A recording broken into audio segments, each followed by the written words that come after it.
to work together with Red Cross and the local community in terms of search. I think this is a catastrophe that is really very painful to all of us as a country, and I must really appreciate the work that has been done jointly between the Ministry of Interior, the Ministry of Defense, Public Works, county governments, non-state actors, especially led by Red Cross, the local community, the well-wishers. Many people are really calling us to say that they would really want to stand with the victims of this tragedy, notwithstanding what government will do. And I'm sure that the county government was working on something to ensure that we have a better ways of channeling this support. What I'm happy is that yesterday we had a very good turnaround in terms of response. And I hope that going forward we will continue farming up our capabilities as a country to respond to disasters. And with climate change, this is a phenomenon that we will be dealing with as time goes. And I want to wish all the injured persons quick recovery, continue condoling with the families that lost their loved ones, and request all of us to support each other. I have asked yesterday the local community to work together with the chiefs, the assistant chiefs, and the Ngao officers to make sure that all of us go to safe grounds. As the rains are still on, it's important that we move many of these people to the safe grounds. Along the entire Kerio Valley is actually under threat as it continues to rain, all the way from these sides of Baringo, Keyo side, Marakwet, West Pokot. There's always danger of landslides.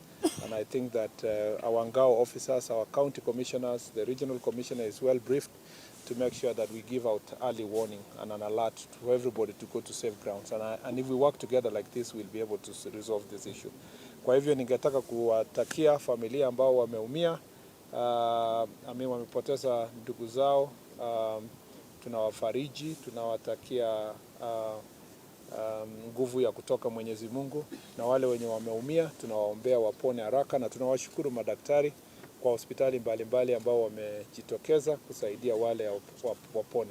Kwa hivyo siwezi kusema mengi sana kwa sababu ndugu yangu Geoffrey ashasema, na tunasaidiana pamoja kusonga mbele. Ninaamini ya kwamba tutapiga hatua kubwa sana leo kuhakikisha kwamba tumewafikia wale wako mashinani, na miili ambayo zimepatikana leo asubuhi na wale wamepotea bado wanatafutwa. Tutafanya kila liwezekanavyo kusaidiana, na nawashukuru sana kila mmoja kwa kujitokeza. Asanteni sana. Unless there is a question really.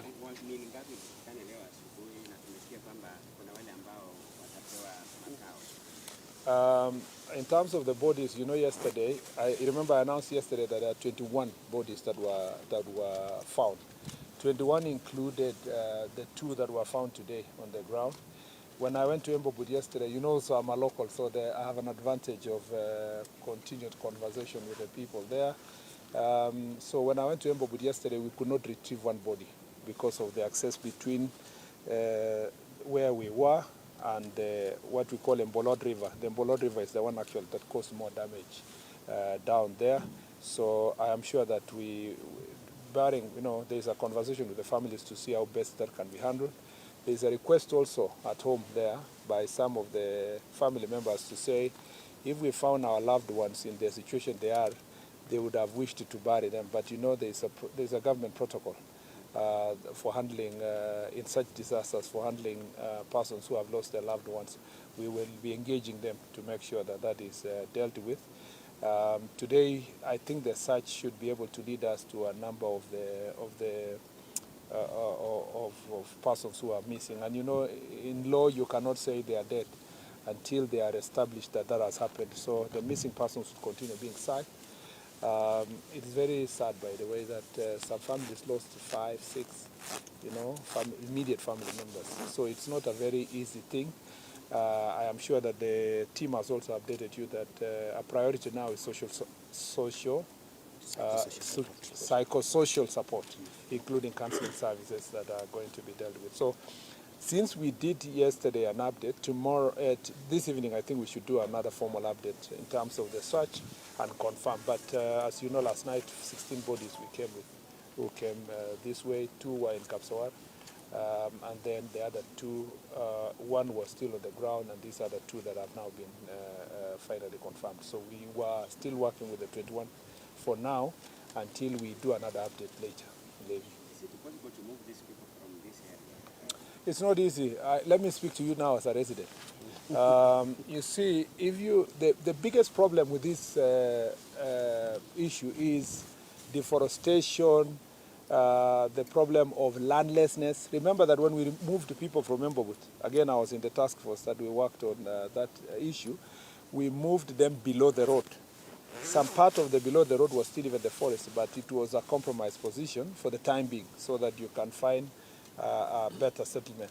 But now if you go further to the escarpment, when and I had a chance to go around that place, a lot of this landslide happened in the Embobut ward side. If you go further now where people own their own personal land, you will find that the kind of farming methods are precipitating this issue. Remember this ancestral farm. If you have to move everybody in Embobut, you close the whole ward. So part of the things we've been discussing with the county government is to see how we change the farming methods. Instead of doing millet and maize, it may be better to go to tree crops. And that is what, the county government and us have been conversing as people from this area to see if we can move all these people away from maize farming. Remember also that these are one community. The people in Valley and the one in Embobut, they go to Valley, they live in the Valley, they come and farm at the escarpment there. So this, we can tell them we now move maize farming to the Valley, we do irrigation. Remember that as we dealt with security issues, there is possibility that these people didn't need to come and do what they were doing, because part of the reason why that farming was happening in the escarpment is because these were people who were running away from insecurity. The reason why even where people are living now in the Valley was really driven by insecurity. Ordinarily, they would have been living in the Lob Valley. But recently we have made very, very great progress.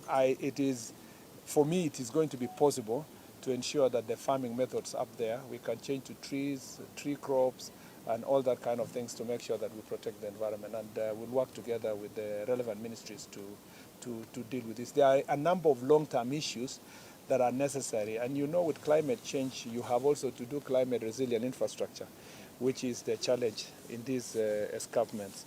Beautiful tourism, many other things, but the danger with rain is that if we don't plant more trees, we are going to have this challenge. And you saw what PS Kipto was trying to do in this other part, and this is something we need to take all over the place to restore the forest. Okay, asanteni sana, tuachie hapa tafadhali kwa sababu ya muda. Asanteni sana. Thank you very much.